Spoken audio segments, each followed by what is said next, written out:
había de someter a disciplina. Argumento. Soldados de la República, me dirijo a todos. Nos juzgue la historia. ¿Quién? And I just want to say thank you. De debate. ¡Nunca nos subordinemos! Maciosare. Las preguntas están listas. ¿Lo estará el invitado? Entrevista y poder.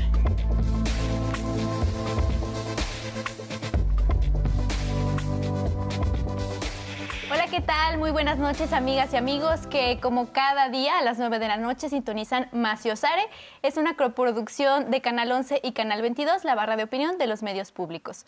Yo soy Iscali Fuentes y junto con mis compañeras Elisa Godínez, antropóloga. Hola, buenas noches. Y Meme Yamel, periodista. Buenas noches. Les damos la bienvenida a este espacio que es jueves de entrevistas. El día de hoy tenemos a una funcionaria que desarrolla una función muy elemental en la construcción de los derechos, el amor y la felicidad del pueblo. ¿Quieren saber de quién se trata? Acompáñenos a ver esto. Me dio la polio a los 6 meses de edad. Cuando reciba mi pensión, pudiera yo invertirlo en lo que yo sé hacer de mis manualidades. Nuestra presidenta Claudia, en lo personal, pues le agradezco muchísimo que nos haya tomado en cuenta y las personas con discapacidad pues no queremos al olvido. Esta noche nos acompañará en Maciosare la secretaria del Bienestar, Ariadna Montiel. Nuestro compromiso permanece con los que menos tienen, para continuar y fortalecer los derechos que iniciaron con el gobierno del presidente López Obrador y que se seguirán garantizando y fortaleciendo con el gobierno de la presidenta Claudia.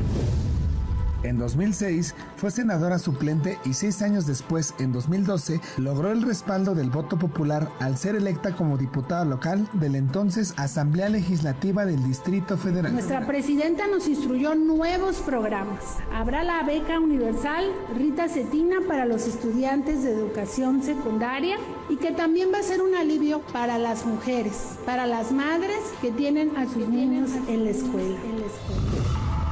Ariadna Montiel contó con el voto ciudadano al ser elegida como diputada federal del primer grupo parlamentario de Morena desde 2015 hasta 2018. Y en el segundo piso de la Cuarta Transformación, protagonizamos una lucha permanente por alcanzar el bienestar del pueblo.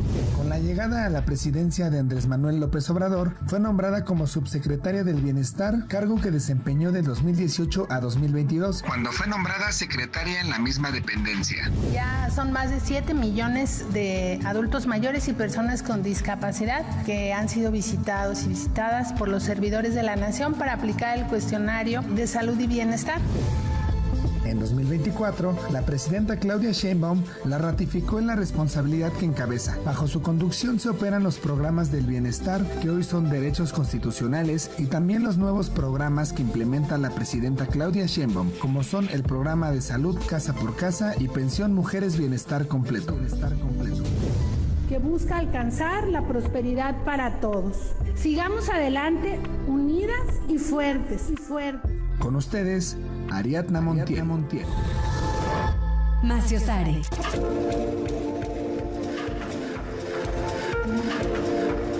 Secretaria, pues qué gusto tenerla por acá. Nos sentimos muy contentas de su presencia. Muchísimas gracias por la invitación a las 3. Un gusto estar aquí. Bienvenida. Gracias. Bueno, pues para nosotras es fundamental que comencemos esta conversación, digamos, consolidando la idea de que a usted le tocó materializar una de las consignas de lucha más importantes del movimiento, que era por el bien de todos, primero las y los pobres, pero transformar la política pública. Nos gustaría que nos contara cómo ha sido ese proceso.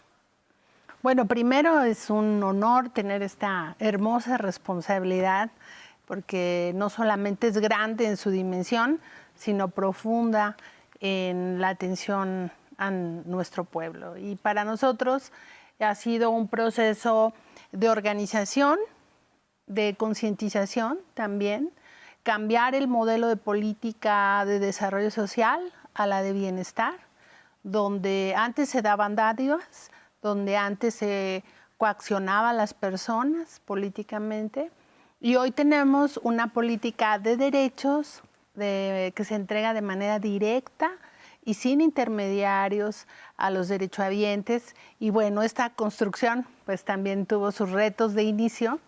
Hoy mismo las tiene con este nuevo impulso de nuestra presidenta Claudia Sheinbaum, pero cuando llegamos pues no había nada en el diseño técnico, no teníamos el Banco del Bienestar. La gente también tuvo este proceso de transformación y de concientización, de apropiarse de sus programas vistos así como un derecho. Así que pues ha sido un reto muy importante, y coordinar a pues miles de compañeros y compañeras servidoras y servidores de la nación, que yo siempre digo que los resultados de los programas de bienestar pues no son de una persona, no son de la titular, que soy yo en este caso, sino es un trabajo en equipo. No lo hubiéramos podido lograr si entre todos no lo hubiéramos construido. Así que pues es un honor, una felicidad poder trabajar por la felicidad del pueblo. Claro, sin duda. Secretaria, usted en su trayectoria vemos, bueno, ha sido, por supuesto, representante popular y tal, pero parte de lo que creo que la gente poco conoce, que usted también estuvo, digamos, involucrada en el movimiento estudiantil, ¿no? Entonces, cuando usted estaba tan joven y demás, ¿alguna vez se imaginó llegar tan alto como ha llegado ahora? Bueno, en ese tiempo y a esa edad creo que aprende uno a hacer política, sobre todo en la universidad, con mucha sinceridad y honestidad, ¿no? En ese tiempo luchábamos por la causa, la educación, y pues nosotros venimos de abajo, ¿no? De familias pues de la cultura del esfuerzo. Y cuando nosotros participamos en el movimiento estudiantil, luchábamos por nuestros sueños, por que venían detrás, y pues nunca pensamos siquiera participar políticamente en un partido político.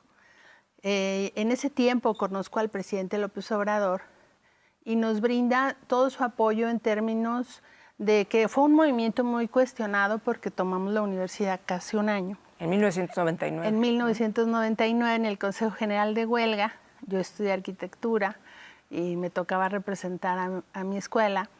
Y el presidente siempre decía que si nosotros manteníamos la lucha, si sentíamos que no habíamos logrado las demandas del movimiento, deberíamos seguir. Y desde ahí nosotros hicimos generacionalmente un clic con él, ¿no? Pero en ese momento pues no te esperas que la vida te lleve por otros caminos. Pero creo que ha sido la experiencia política más importante y formativa para mí y seguramente para nuestra generación, porque aprendimos a debatir. No teníamos otro interés que pues el bienestar de nuestros compañeros y el propio, ¿no? Nuestras familias quizás no nos hubieran podido dar educación si hubiéramos permitido que se privatizara la UNAM.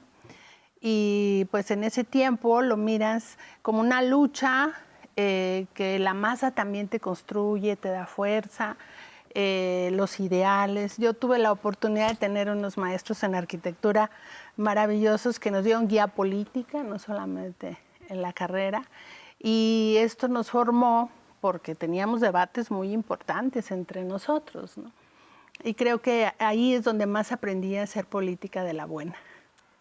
Secretaria, de la trayectoria que tiene tanto personal, de lucha y profesional, ¿cuál ha sido quizás ese reto o ese problema o esa dificultad que hoy, estando en la Secretaría del Bienestar, dice, lo estamos solucionando? Bueno, creo que cuando participamos en el movimiento estudiantil, tomar la universidad pues no era cualquier cosa, pero lo hicimos a través de un proceso democrático. Y pasó el tiempo, ¿no? Y teníamos que sostener el movimiento. Después viene la represión, por cierto, del autoritario de Zedillo, ¿no? Sí fue. A propósito de los cuestionamientos del expresidente a la presidenta. Y estas dificultades, digamos, o estas adversidades, nos enseñó a actuar en colectivo. Creo que ese ha sido un aprendizaje muy importante, que las resoluciones en colectivo, bueno, siempre serán mejor, ¿verdad? El acompañamiento comunitario. Pero recuerdo un tiempo, en ese tiempo, cuando muchos compañeros estuvimos perseguidos, presos políticos, y nos tocó a algunos de nosotros armar el Comité de la Libertad de los Presos. Entonces, pues teníamos 22, 23 años, ¿no? Y pues nos tocaba sentarnos con la autoridad, con José Narro, por cierto. Y no era sencillo, en nuestra edad, pues sí nos imponía. Están bien chiquillos. Así es, pero la colectividad, el trabajo en equipo, la fuerza de tener la razón, ¿no? Entonces, pues eso fue, insisto, nuestra mejor experiencia, y lo demás pues vino después, pero creo que ahí aprendimos a resolver nuestras adversidades, pero también a superarlos como retos. En comunidad. En comunidad, en equipo. Yo siempre digo, somos un equipo, y en equipo podemos más siempre. Creo que ha sido una de las razones por la que la Secretaría de Bienestar ha podido cimentarse también en las personas, ¿no? Al principio del sexenio del presidente Andrés Manuel López Obrador, pues recibir un programa social era cuestionado, era incluso un motivo para que muchas personas señalaran políticamente al presidente, ¿no?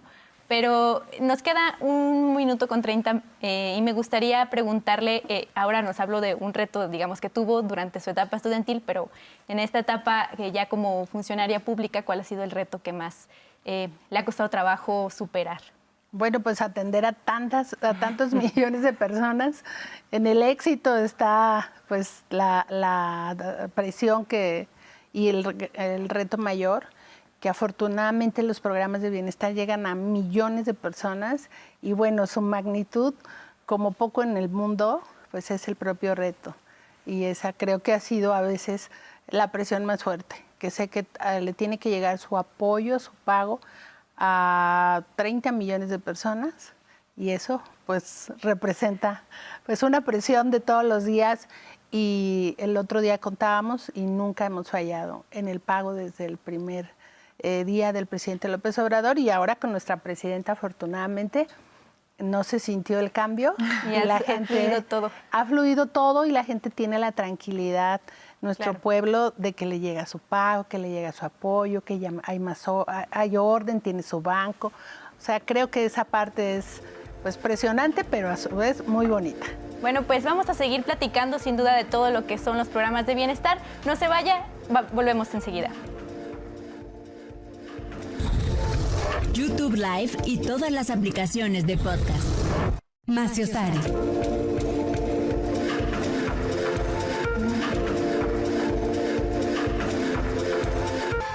El cambio ya está aquí. Juntas vamos a seguir adelante. Estamos haciendo historia de la mano de nuestra presidenta. Ya llegamos las mujeres. Maciosare.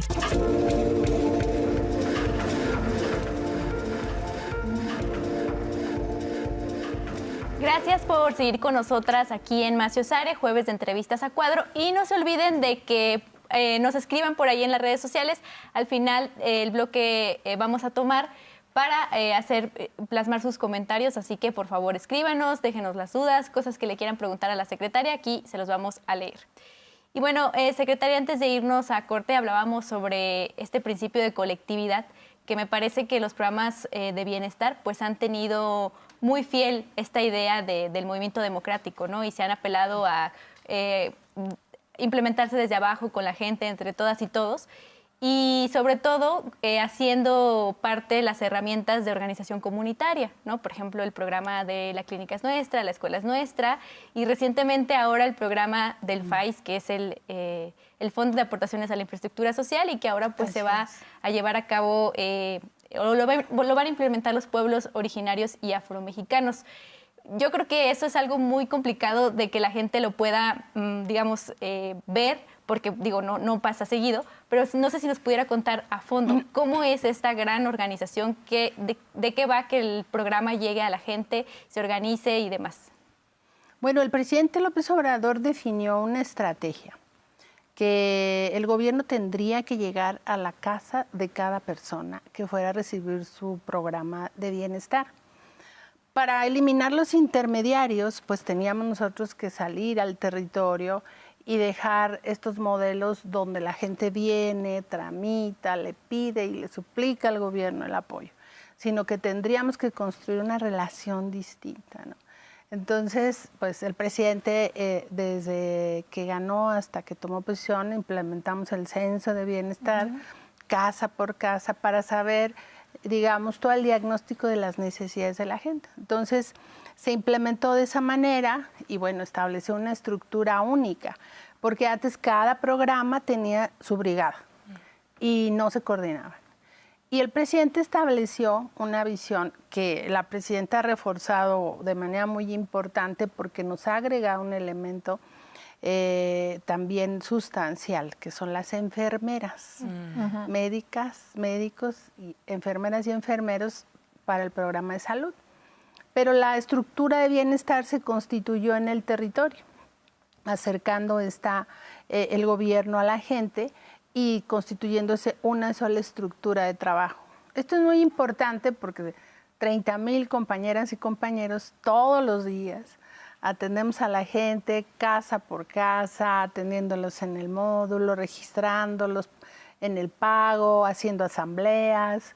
Recientemente le comentaba a la presidenta, entre abril y mayo habremos de hacer 100,000 asambleas de diversas actividades y programas de la escuela es nuestra, del Fondo de Aportaciones para ahora los pueblos indígenas, de la clínica es nuestra, en fin, entonces permanentemente estamos en esa organización del trabajo de nosotros para que le sea muy cercano a la gente. Pero también se estableció un modelo distinto en la relación para que la comunidad también ejecute sus propios recursos y lo que antes se decía el presupuesto participativo, donde pues se definía qué proyectos se iban a hacer y los ejecutaba el gobierno, ahí opinaba la gente, pero aquí es qué opina la gente y los ejecuta la gente.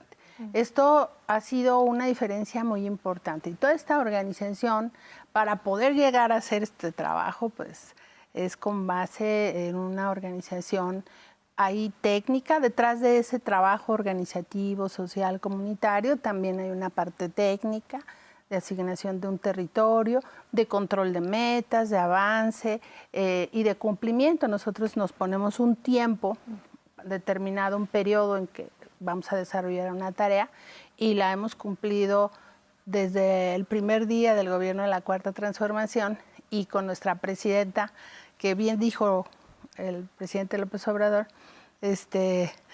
nos daría pues una gran sorpresa que nos la ha dado, ¿no? Es una mujer fuerte y que además nos ha impuesto ahora mismo muchas tareas y nos sentimos pues como muy contentos porque además ya traemos la experiencia de hacerlo y este esfuerzo territorial se está reforzando ahora, por ejemplo, con otras 20,000 enfermeras, pero nuestro trabajo ya está organizado y ya es más fácil de implementar y ya somos 50,000 compañeros en campo que estaremos atendiendo a la población. Y esto es muy, muy importante porque en el caso de las enfermeras, con el programa nuevo de Salud Casa por Casa, visitarán, o estamos visitando, ya llevamos más de 8 millones de visitas a los adultos mayores y les preguntamos cómo están, cómo se sienten. Pero detrás de todo eso, pues hay todo un esfuerzo organizativo, pero también compañeras y compañeros con mucha convicción en trabajar a favor del pueblo. En 2024 atendimos los efectos del huracán Otis y estuvimos en Acapulco, toda la Brigada de Bienestar, un año. Y vivimos en un campamento con casas de campaña y todo. Eso no lo hubieran hecho los servidores públicos del régimen anterior. Tiene que haber convicción en lo que hacemos. Y hasta se peleaban por ir a ayudar.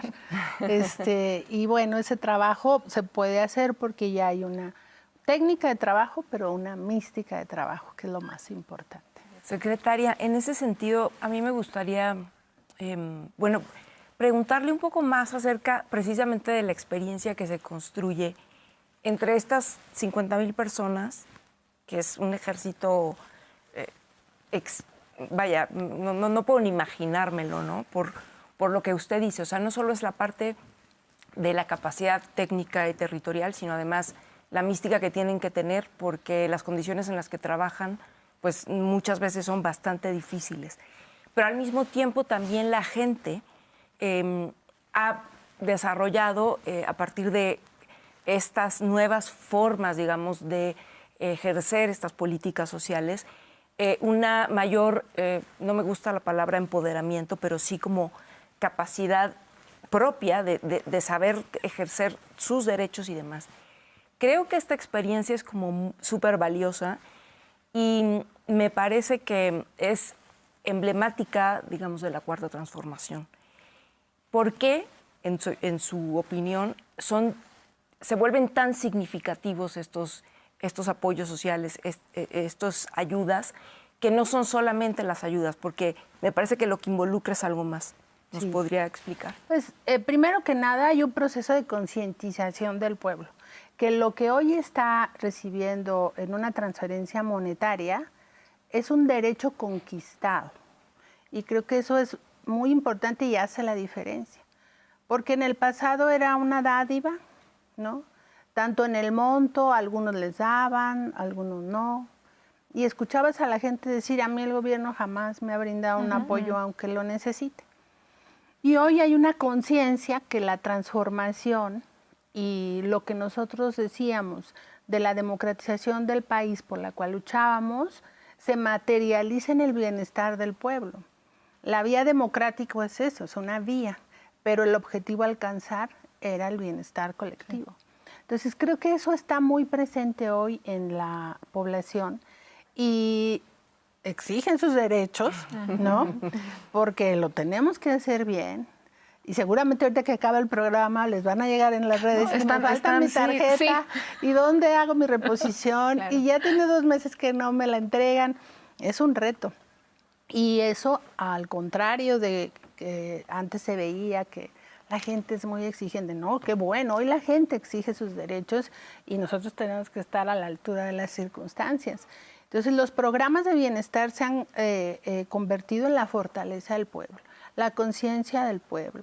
Y también saber de dónde viene, que el combate a la corrupción, que la austeridad, pues tiene un objetivo claro, concreto y material. Porque hoy sí alcanza, porque hoy sí apoyamos a la gente, pues porque hay recursos, pero porque se trabaja con austeridad y en la justa medianía los funcionarios vivimos. Y eso permite que haya pues, bienestar. Y los programas, pues hoy otorgan una vejez digna. Hoy a las personas con discapacidad se les incluye en la sociedad, entonces hay una política de inclusión. Hoy al campesino más pobre que antes no tenía ningún apoyo, se le entrega un apoyo con Sembrando Vida, con Producción para el Bienestar.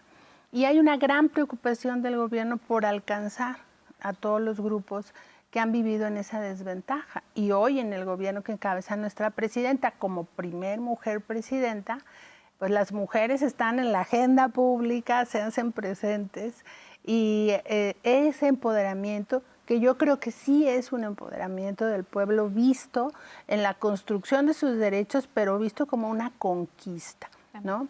Y eso pues nos ha hecho la diferencia, pues, y ahí está la confianza que hoy tiene nuestra presidenta del pueblo de México, y no solo de quien recibe un programa, claro, sino de quien observa que los recursos del pueblo son para el pueblo. En ese mismo sentido, secretaria, obviamente hay muchos comentarios, lo decía también Iscali al inicio, era la crítica, como que había gente que entre por ideología y otros porque no lo entendían, no veía con buenos ojos el cambio de es un derecho, está en la Constitución. Yo he escuchado mucho, es que no son los programas sociales, no te los da el gobierno, son de mis impuestos. Y creo que vale la pena también establecer que es una decisión de política pública. Así. Hace ratito hablaba sobre la voluntad. ¿Cómo es que entre la voluntad y la decisión política llegamos a estos programas sociales que no son electoreros como si existían hace un par de años, que justo lo acaba de explicar? Bueno, aquí es muy importante lo que tú preguntas, porque en el pasado también se daban algunos programas, pero no eran un derecho. Y cuando se empezaron a implementar los programas de bienestar cuando el presidente López Obrador fue jefe de gobierno, la derecha, la oposición decía, ¿por qué le van a dar dinero a los que no trabajan? O a los flojos. Esa era su expresión. Y nada más falso que la gente se afloja. Al contrario, la gente es muy trabajadora. Han hecho maravillas con su pensión, los abuelitos, todos los que reciben sus apoyos. Entonces, esta diferencia de cómo se ha construido la política, recursos había. Por ejemplo, en el gobierno del presidente Fox había recursos del ingreso petrolero. Fue de los gobiernos que más recursos tuvo, y el siguiente, Felipe Calderón. Secretaria, disculpe que la interrumpa, pero estamos a punto de irnos a un corte. Adelante, Siga adelante. con nosotros en Maciosare. Búscalo en Apple Podcast, Spotify y todas las plataformas de podcast preferidas. Maciosare.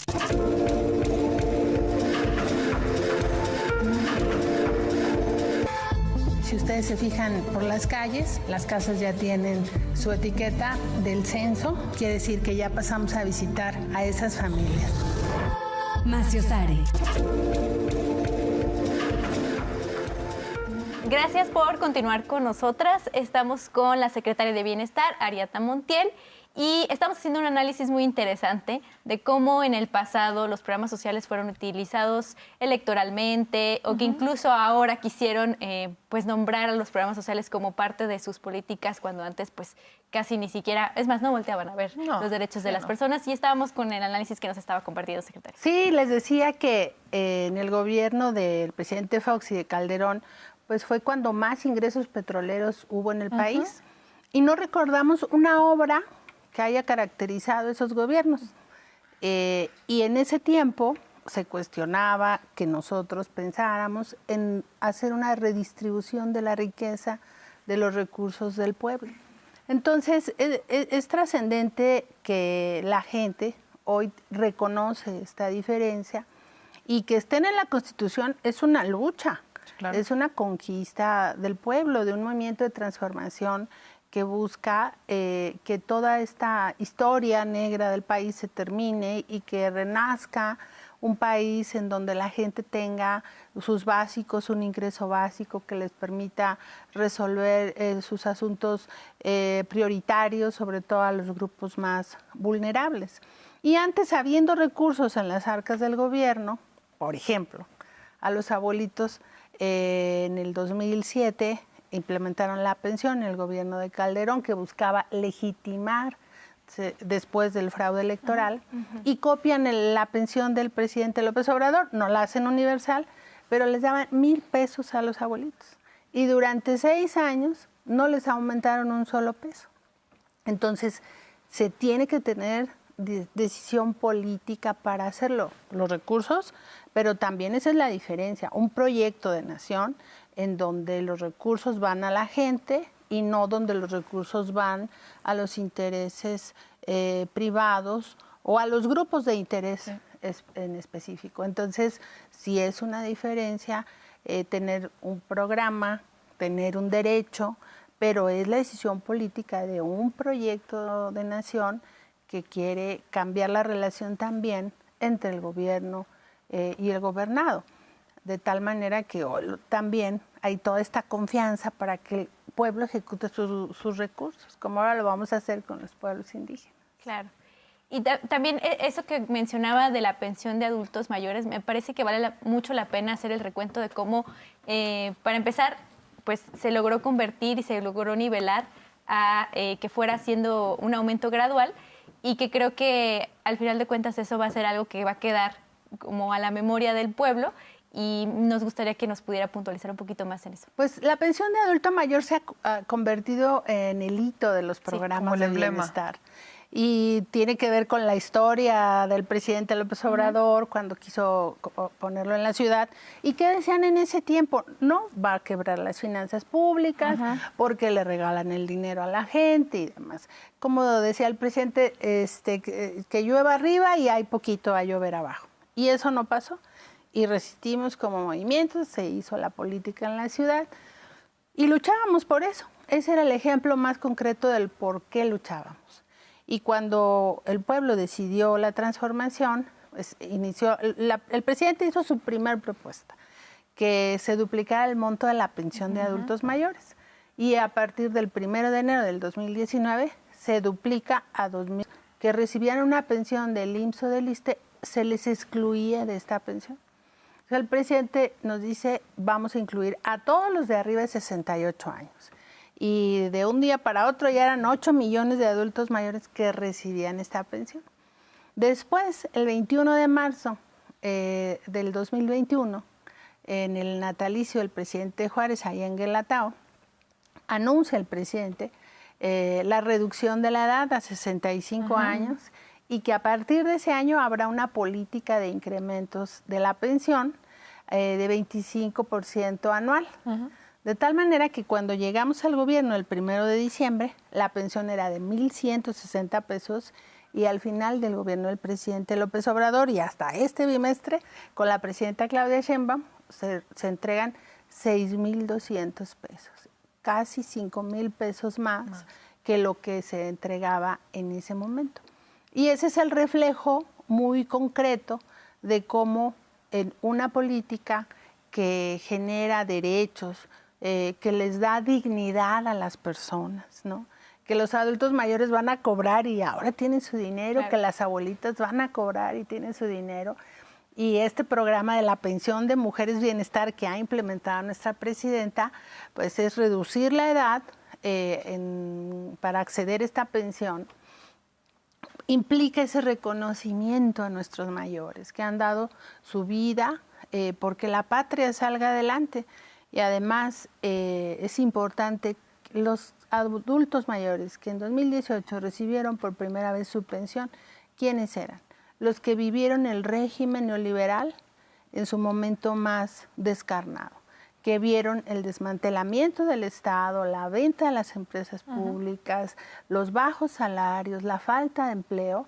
Eran esos abuelitos en este momento, pero era su parte productiva de su vida. Y entonces, imagínense qué satisfactorio que al final de tu vida, pues hay una luz y una esperanza y tienes esa dignidad y esa tranquilidad de que tu pensión te va a llegar pues de manera permanente para atender tus asuntos básicos. Y creo que ese es el reflejo de lo que hoy llamamos el humanismo mexicano, ¿no? Que sean derechos, pero eso significa también la conciencia de la gente, que se actúe con honestidad, que se cobren los impuestos, que la gente pague sus impuestos, ¿no? Y siempre hemos pagado impuestos, pero antes esto no había para la gente. Hoy los ves reflejados. Claro. Hoy los vemos reflejados. En el pasado, pues se fueron al Fobaproa, que todavía seguimos pagando, que no se nos olvide. A una barda. Sí. Secretaria, de todas las, me imagino que ha de haber 2 millones de historias increíbles que se pueden contar, tanto muy luminosas como también muy duras. A mí me gustaría que nos contara una y una, si se puede, de las que usted más guarde personalmente. Mira, a mí en el 2017 el presidente López Obrador me pidió la campaña, era su campaña, que fuera a apoyar en la Sierra Tarahumara. Y ahí viví 2 años. Y ahí conocí, brigadeando y tocando puerta por kilómetro, porque ahí la gente vive muy aislada. Conocí a una mujer que tenía a un niño con discapacidad, bebecito, y que tenía mal sus piernitas.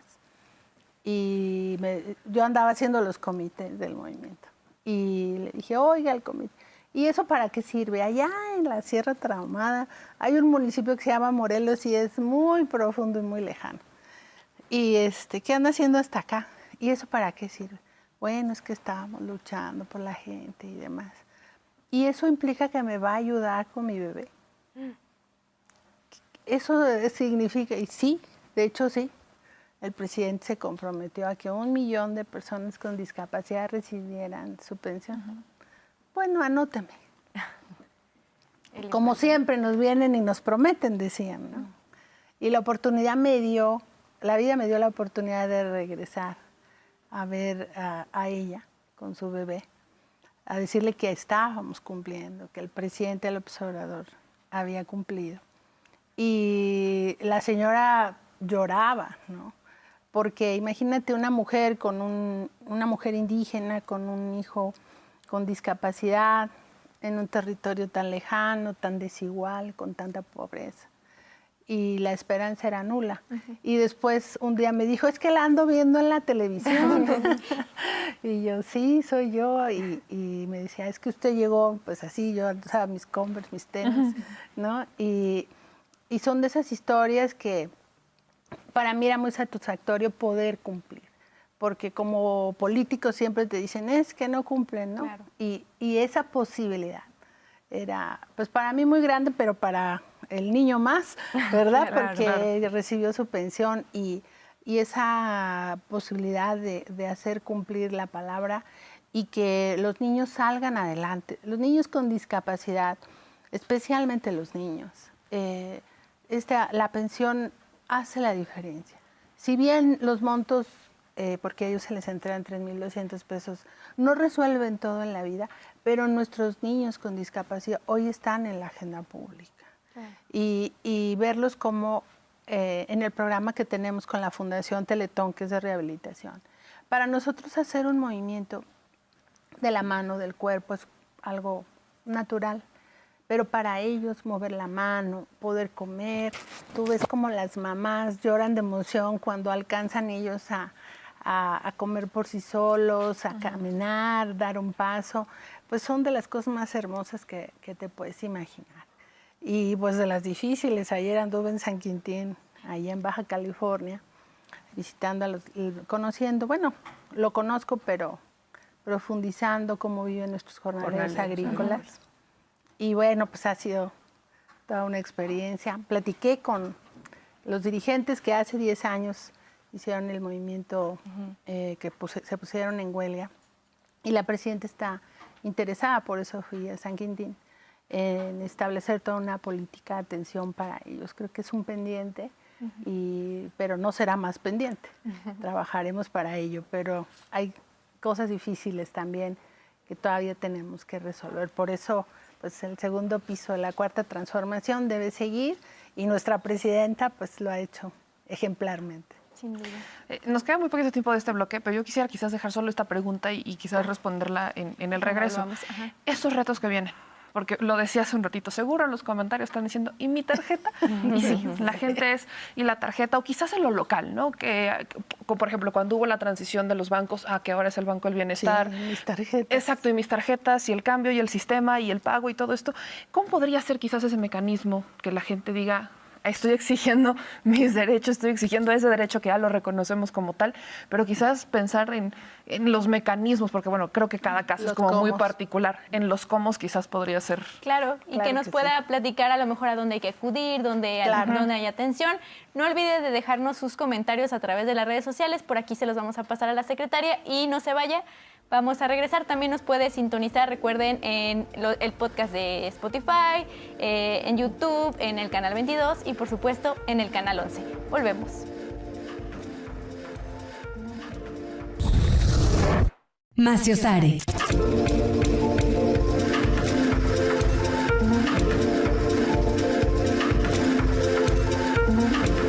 El pago de las pensiones de bienestar y del programa de madres trabajadoras, así como de Sembrando Vida. Maciosare.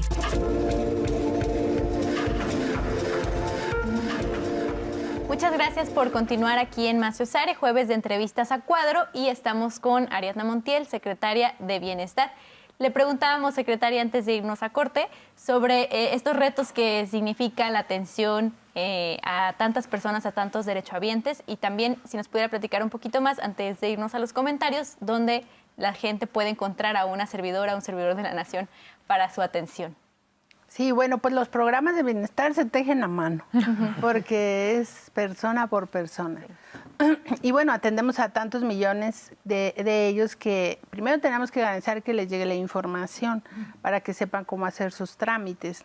Tenemos trámites básicos, ¿no? Los registros a las pensiones, que son adulto mayor, personas con discapacidad, ahora la pensión de las mujeres, se hace cada 2 meses. Y se anuncia en la mañanera, se publica el calendario para que se haga por letra, para que brindemos una buena atención. siempre de 9 a 4 en los módulos de atención, y es muy importante que consulten nuestra página. Siempre hay información de registros del pago y cada 2 meses habremos de registrarlos. Hicimos un cambio muy importante porque antes se pagaba con bancos privados. Cuando estuvo el Banco del Bienestar, cambiamos 10 millones de tarjetas. Luego nos enteran, se cambiaron de casa y no nos avisaron. Su tarjeta está en Yucatán y ahora se fue a Sonora. Y todo ese esfuerzo operativo, pues cada viernes, por ejemplo, vienen compañeros con las tarjetas de intercambio para enviarles al estado donde ya se cambió la persona, si no nos avisó. Pero todos estos trámites lo pueden hacer en los módulos de bienestar. En los bancos del bienestar siempre estamos, cuando está el pago, ahí hay una mesa de atención y publicamos en la página dónde están los módulos. La gente ya ubica, ahí está el módulo de bienestar, ahí puede ir a hacer su trámite, su corrección de datos, avisarnos que se cambió de domicilio, nombrar un auxiliar que le represente si tiene algún problema de salud, si no puede acudir, que pueda esa persona hacer ese trámite por ella y queda registrado como un auxiliar. Nosotros tenemos registrado cerca de 10 millones de personas auxiliares de las personas que reciben un programa. Las mamás de los niños con discapacidad, la mamá de los niños del programa Madres Trabajadoras, alguna persona que el adulto mayor designe que le permita ayudar en su trámite. En el caso de las becas, que es coordinado por la Secretaría de Educación Pública y nosotros coadyuvamos, el registro se hace a través de una plataforma y en las escuelas es el método de acceder a ellos. Los programas del campo, como Sembrando Vida, pues ya es un padrón determinado. Ese programa ya tiene su padrón y regularmente los estamos verificando que si estén trabajando, etcétera, y es como se genera su pago. Pero Producción para el Bienestar, que es un apoyo que se da por ciclo agrícola, un pago anual, ya todos tienen tarjeta al Banco del Bienestar. Yo siempre les digo que el banco es una bendición, porque ya no manejamos dinero en efectivo.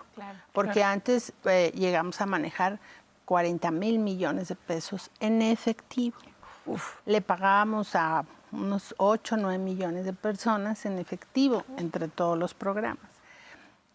Con el establecimiento del banco, pues ya nos quitamos de todo eso, les llega directo, periódicamente, consultan su calendario por letra. Todo esto se ha hecho pues para que, como son tantos, los bancos no se saturen. Y también nos pueden llamar a la línea de bienestar, que es 800-649-4360. Ahí apúntenle y aquí se los vamos a dejar y también se los vamos a compartir permanentemente, por favor. Porque es información que le importa a una buena parte de la población del país y ahí nos pueden llamar y consultar sobre fechas, registros, trámites, también en las redes sociales de la Secretaría de Bienestar. Insisto, en nuestra página siempre hay mucha información. De fechas, tiempos, trámites que requieren 5 documentos siempre para cualquier trámite. Identificación oficial con fotografía, acta de nacimiento, CURP de residente e impresión, un teléfono y comprobante de domicilio. Y ahora les enviamos un SMS, día, hora, lugar donde está tu tarjeta para que la vayas a recoger. Por el celular. Así es, por el celular. Cuando se registran, luego les enviamos un mensaje y ya la persona sabe que ese día y a esa hora le toca recibir su tarjeta. Lo mandamos así dosificado para que lleguen y no tarden mucho, no se junte la gente, ¿no? Hacemos toda una logística pues para dar una atención digna.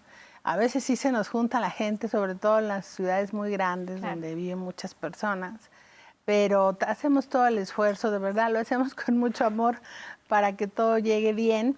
Y siempre que hay algo, ¿verdad? El que su CURP, por ejemplo, había adultos mayores que tenían hasta 5 CURPs. Entonces, porque hasta ese desorden nos dejó el régimen neoliberal, pero ya se puso orden, ¿no? En toda esta parte, que es pues un ejercicio también, transparencia de los recursos.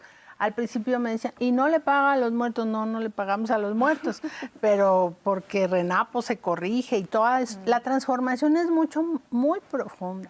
Y hay lugares a veces que no se nota que su función es importante, pero es muy importante. Entonces, todo este esfuerzo colectivo organización para atender a la gente, pues nos lleva a que podamos brindar un buen servicio.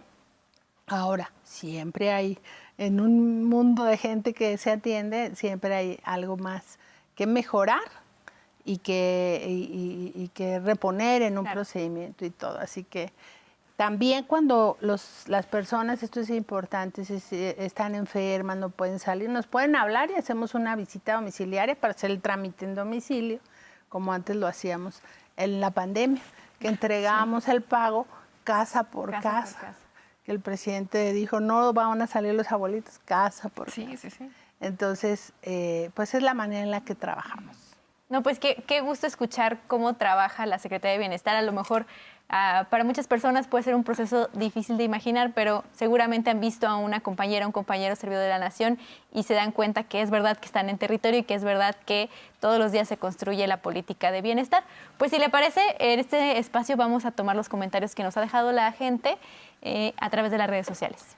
Ajá. Dice Male R. Buenas noches. ¿Cómo podremos saber las fechas de registro de los programas de bienestar y sedes de registro? Saludos y felicidades. Gracias.